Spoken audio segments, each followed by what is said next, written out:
Hello everybody and welcome back. And the party are here where we left them, in this ruin. We were confronted by about 14 Traldar who accused us of siding with the Hutakans. That was partly true, largely because the Hutakans seem to have the necessary knowledge to fix this undead problem. We managed to subdue 8 of the Traldar through either a web or a hold person. We have them tied up with their hands behind their backs and their feet bound, and we're putting them so they can sit against the walls.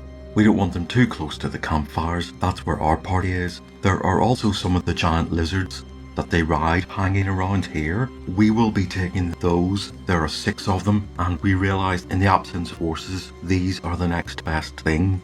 And the party is deciding what on earth to do with this lot.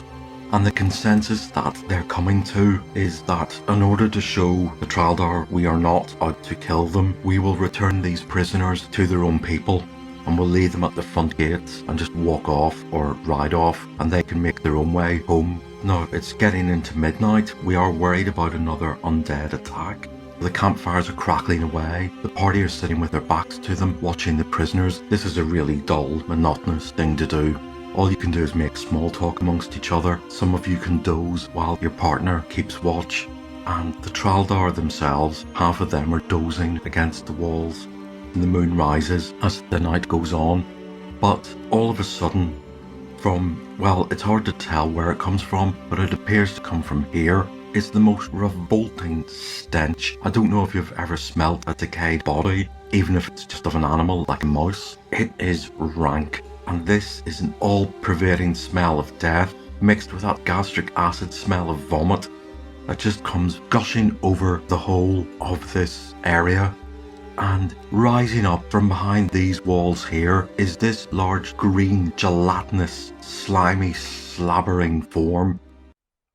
Well, we can really see some of the form, as what we can see are at least 3 large writhing tentacles, like big fat pointed green slimy fingers wriggling away. And well, to say that's a shock is to be putting it mildly. The party jump up and all the Traldar start shouting, and they start shouting, "The Nameless One! The Nameless One!" And these ones here who are just in front of it, well, they're not shouting the Nameless One, they're shouting help, help, and because their hands and feet are tied, they sort of fall over and start wriggling like caterpillars to try and get away from it, but they're of course not fast enough. One big tentacle with the sound of a whiplash comes out and strikes one of them and picks up this Traldar and just carries it away behind the wall, and we hear him screaming and we hear a chomp noise and he's silent. These 2 poor guys are still going, ah! They're just, well, of course, they're about to die and they can't get away fast enough, and another writhing tentacle comes over and it sort of smacks the ground around the place trying to feel for them, because at the minute this creature hasn't looked over the wall enough. Donard runs forward with his hammer. Carrick runs forward. Liz jumps up and gets her bow out, as does Sylvia. Stephen gets his crossbow out. And round number 1, let's see who gets initiative. And this Nameless One gets initiative, and again this tentacle comes down and slaps this Traldar around the head. Does it grasp onto him? Let's roll to see if it does. It has a good ACO of 11. Because they're bound up, their AC is only going to be 8, so it just needs 3 or more to hit them. And it gets a 7. Yes, the tentacle hits and wraps this guy and he's carried up. And this Nameless One rises up, and all our party have to make a saving throw versus spells with a +4 bonus, or else they get overcome with fear. I'm going to do Liz and Malin. I'll do the orange dice as Liz. Her saving throw versus spells is 16. She's a -1 penalty for wisdom, so she needs to throw a 12. Malin needs to throw an 11 or more. And both of them fail. So that's them out of the fight. They run off. I'll do the same for Sylvia and Stephen. I'll do the green dice for Sylvia. The orange dice for Stephen. He saves. Sylvia just threw a 9, which is good enough. She just needed a 7, so they both hold their ground. And Donard needs a 6, and Carrick needs a 6.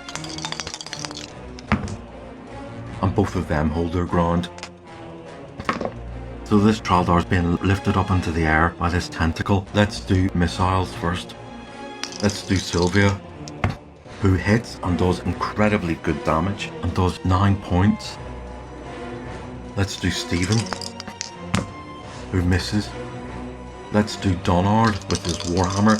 He's going to reach up and he hits and he does 7 points of damage. And let's do Carrick. And he hits, but he only does 5 points of damage. All in all, 21 points of damage was done, so I will read what happens. Now that is more than enough damage for this nameless creature to release its grasp, and this poor Traldar, wrapped up, falls to the ground. And indeed that's enough damage for this creature to slither away. The large tentacles and this sort of gelatinous blob just disappear behind this wall and just, well, vanish into, well, as quickly as it went. The party all run forward. I'm afraid Liz and Malin are going to be hiding here for a few times later. They grab a branch from the fire to use as a torch, and lo and behold, there is a crack in the floor between the rocks. It's only about 2 foot square. How on earth all that creature fitted into that hole, who can tell? But this entire area here is just been flooded with the most rank, wretched slime. We let the prisoners come closer to the campfire after that, and they've got some explaining to do. Who is the Nameless One? Well, as the name implies, they don't know. It is nameless to them. They have all seen it before, which is why they didn't need a saving throw versus fear. What they can tell us is that it comes out of these little cracks and holes, which are dotted all over the valley, and it just appears as though from nowhere. Attacks, picks up a couple of them, eats them, and disappears again. And indeed, if we recall, the party have heard these unearthly screams coming from across the valley, which did indeed sound like somebody was experiencing a terrible death. And the Traldar just nod and confirm that was the Nameless One. And of course, they're more than thankful that we fought off this Nameless One, which suggests to them that we are not on the side of this creature, who they believe is controlled. With their general, rather bigoted paranoia, they tend to believe everything in the valley which is evil is controlled by the Hutakans just to get them. So when we attacked this nameless creature, it kind of confirmed to them maybe we are really not on the side of the Hutakans. Well, night is going to have to draw on, and we'll see what happens later. Right, night rolls on, and well, I rolled for an undead attack. There is indeed one coming. I'm running out of letters here. The W's are whites, these U undead are 3 zombies, and these 8 A's are 8 skeletons. The undead make no noise, but these Traldar, who are, well, after their fright, they're not going to sleep. They will suddenly shout again, "Look!" And they point this way as the undead come stalking through. This is really taking part in the darkest part of the night, past midnight, not long before dawn. Donard has come to realise that trying to turn these undead doesn't work. He doesn't understand the idea of control yet, but he's discovered that when he turns them, they don't get turned, because as the rules say, this turning of the undead really is just a way of breaking the control. It doesn't actually do the turning. So he's going to get ready. Let's see who gets initiative. And it is mutual. Right, so by the time they get to us, the skeletons, by the way, move the slowest. Don't understand that bit. Everybody has their weapons ready and has moved further up, and the Traldar have crawled back. They're still got their hands and feet bound. They're mortally afraid of the undead. So round number 1 was just a movement round. Stephen is going to switch to his sword. Round number 2, let's roll for initiative. And they get initiative, and we've got a white on Donard and a white on Carrick. Now these don't do any damage, but they do level drain. And they both miss badly, which is good. The zombies always lose initiative, and the skeletons move so slow that they only get to about here. So, it's our go. Sylvia's Phantasmal Force will do nothing. These creatures don't have a mind to be tricked by Phantasmal Force. So Sylvia is going to try and shoot a white. She has a magic bow, so even though the arrows aren't magic, well, apparently they become magic because of the bow. Well, she hits a white and does 5 damage. It's down to 8 HP. Liz is going to try and shoot a zombie. That's good enough to hit. She does 4 damage. Then Donard is going to try and attack a white. And he easily hits and does 5 plus 5 damage. And he takes out the white that's on him. Carrick. Oh, look at that. Yeah, you get an automatic hit for a 20. It's not a critical, but he does 12 points of damage. The white that's on him is down to 1 HP. Right, so we have 3 zombies. We have 2 on Donard. And both of those miss. And we've got 1 on Carrick. Right, and that just misses. They need a 19 to hit him. Stephen has taken out his sword and moved up, so it's round number 3. This white has gone. And we get initiative, so I will do missiles again. Liz can shoot that zombie that she hit the first time. And she misses this time. Sylvia is just going to try and go for an undead, or a skeleton. And she misses. Right, then we have the melee. I'll do Carrick to see if he can take down this white. And he misses. Can Donard take it down? And yes, he hits and kills the white. And then Stephen is going to attack a zombie. And he misses. Right, it's their go. There's 3 zombies left. And there are 8 skeletons. So that is a zombie on each of Donard, Carrick and Stephen. That's a miss. That's a miss. That's a miss. And now we have skeletons, 8 of them. Okay, I'll roll. They're meant to do 1d4 damage. I'm going to up that to 1d6, largely because 1d4 isn't that much and I hate a d4 dice trying to pick them up. So I will do 2 on each. The 2 on Carrick miss. The 2 on Donard miss. The 2 on Stephen miss. Then there are 2 more, 1 on Donard and 1 on Carrick, and the orange dice is 1 on Carrick. And both of those miss. Right, so that was round number 3. Round number 4. We get initiative. Liz is going to try and shoot one of these zombies, the one that's on Stephen. She has line of sight, doesn't matter, she misses. Sylvia is going to try and shoot a skeleton. She hits and does 6 damage, which is enough to remove 1. Donard is going to attack a zombie. And he hits and takes it out of existence. As is Carrick going to try to see him. And does he hit? His melee attack is he hits AC 6. And the zombies have, they've got a really bad AC of 7. So yes, and that is more than enough to kill that. So there is 1 zombie left. That is on Stephen. That was our go. It's their go. There's 7 skeletons left, 2 on each. They need a natural 20 to hit Carrick. And 2 on Donard, miss. The 2 on Stephen, miss. And then there is 1 that is on Carrick, and that misses. Then we have the 1 zombie, which is on Stephen, and that misses. Right, so it's round number 5. And it's mutual. When it's mutual, it's missiles first.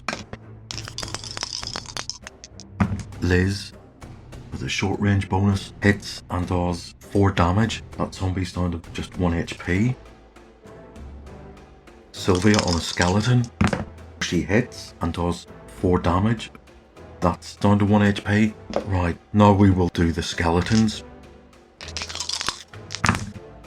The ones on Carrick both miss.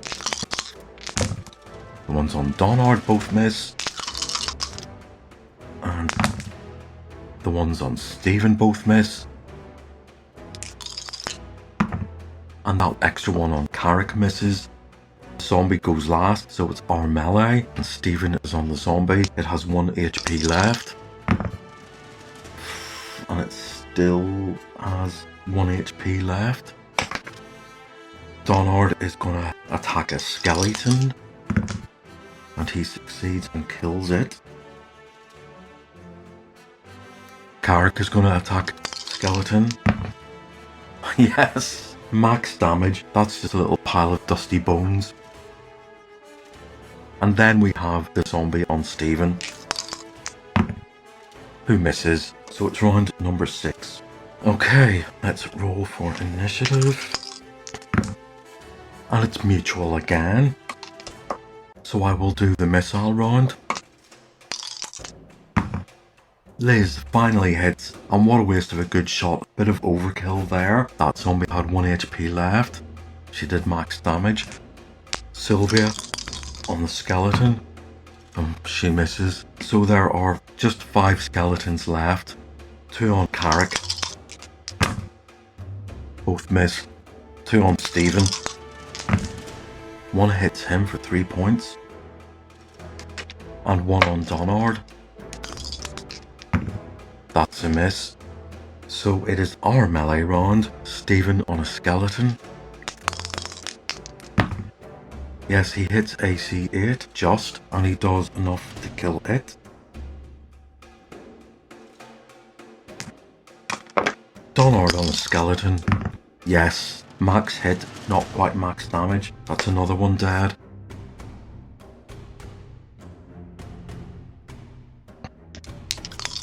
Carrick, who's been rolling excellently, takes out another skeleton. There are just 2 skeletons left.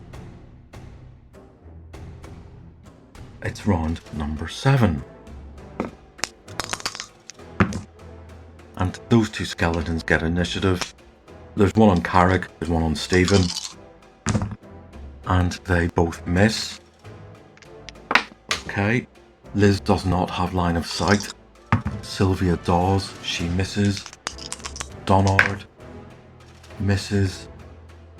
Stephen hits and kills it because Sylvia took it down to 1 HP. And Carrick hits and kills the last skeleton. And that is the last fight before morning sets in and dawn comes over the mountains. Dawn arrives and the sky brightens much sooner than we actually see the sun come over the mountains. So the party are going to put their plan into action and deliver these Traldar back to their own people. So we'll continue the adventure in a minute. So that fight took place here. These black dots are ruined villages, and we were sort of taken off guard by the Traldar on our way back to Byzata to deliver this book of rituals to the High Priestess there. We'd take a diversion to Roncan, which is the Traldar settlement. We are taking their lizards as payment, and we are riding them like horses. We have the Traldar tied with their hands bound, and they are roped together. We leave them far enough away from their settlement so that the locals can see them in the distance, and they of course can walk the rest of the way, and we're just going to turn around and leave them to do whatever they want to do. We've done all we can to show them we're not on the side of the undead, and we're not on the side of this nameless, hideous creature. And regardless of what these Traldar think of us, we're going to go back to Byzata and deal with the Hutakans, and paranoid or as delusional as they want to be, we're not going to change their mind. So as we're riding back to Byzata on the backs of these giant footpad lizards, this is an illustration here. Strange looking thing. They can also climb up almost vertical surfaces. But Malin is on the lookout for these slime-covered fissures that we've been told exist all over the valley, that this strange nameless creature, this absolutely massive gelatinous blob with these huge tentacles, comes out of. He's looking out of curiosity, the others are trying to look for them out of fear, and eventually we do see one just randomly off to one side on the trail, and sure enough it's just a crack in the rock floor. It's surrounded by a couple of boulders. You wouldn't know it was there unless you were looking for it. And it only seems to be 2 foot wide at its widest and 3 foot long. And of course, we get off our lizards and look at it.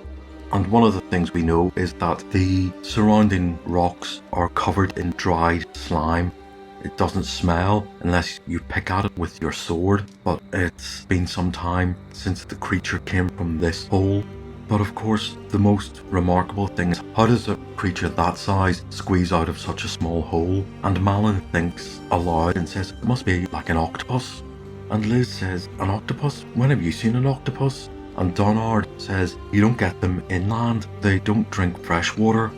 Malin says, yes, but my friend Gruselface, Mikhail, he had an octopus which he kept alive in a jar, and he used to make it do tricks. It used to be able to pass through the tiniest of holes. It would just squeeze itself to as thin as a finger and appear at the other side as large as life. And octopuses have tentacles, and this thing had tentacles. I wonder if they're related. And of course, the others really have nothing to contribute to this conversation, as most of them have never seen an octopus. Donard, who has, throughout the whole adventure, dropped little clues that he has had some kind of nautical experience, has seen them, but just shakes his head and rolls his eyes at Malin, who he dismisses as a bit young, naive, and his head is filled with bizarre wonders. So the party are going to make their way back to Baizata. Of course, the Hutakans think it's strange we're riding these lizards, which they associate with the Traldar, but nonetheless we bring the Book of Rituals, and let's see what the High Priestess has for us. They've gone back to Baizata. We're greeted by the Priestess, and she takes the Book of Rituals with great reverence, but when she turns around and looks at us, she says with some disdain, oh, you have proven yourself to be quite useful.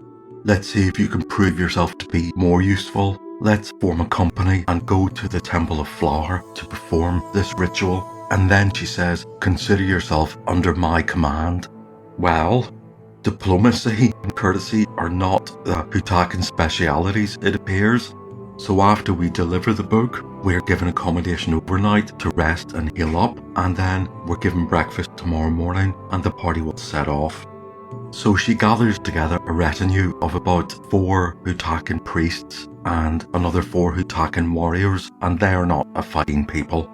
And with great ceremony and celebration, we are escorted out of the gates of Baizata and sent on our way. Well, actually, the priestess and her people were given the hero's send-off. They were the ones waving to the crowds. We just thought this seemed a bit ridiculous.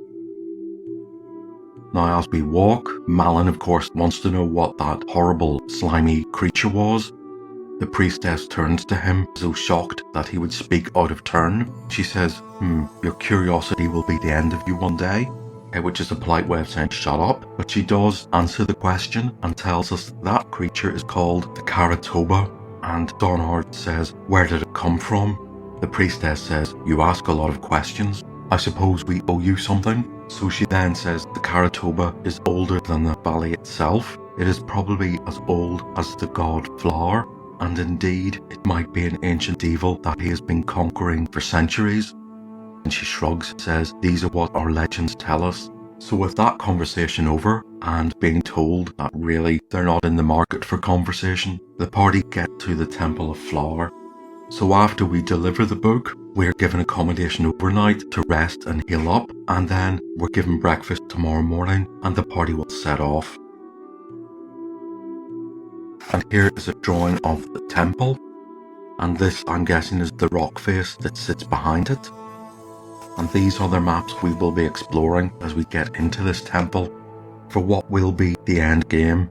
And judging from the fact the bottom map seems to resemble the, do you remember the twisty catacombs underneath the monastery on the Horror on the Hill? Well, seems to be another setup like that, so it'll probably be another 3 sessions maybe 4 possibly, until we finish this adventure. Yes, this is the final destination, and let's enter it next time, and I'll see you all then.